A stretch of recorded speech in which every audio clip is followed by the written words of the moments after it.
Elə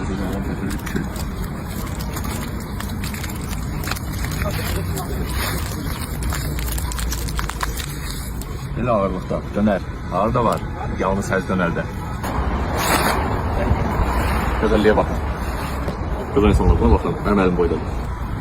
Gözəl insanlar gözəl lahmacun üstünə başlayıb gözəl pomidorlar düzməyə.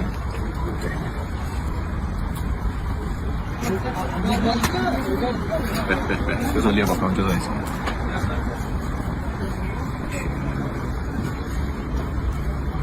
Çox gözəldir. Buna baxın. Belə gözəlliklər harda var? Tamam. Bəh. Buna baxın gözəl insanlar. Bunu gəlirsiniz, 2 nəfər, 3 nəfər sifariş edirsiniz, bəh deyə yeyirsiniz.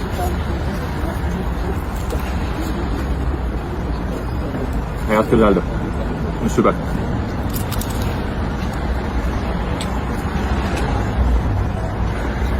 Sözüm yoxdur.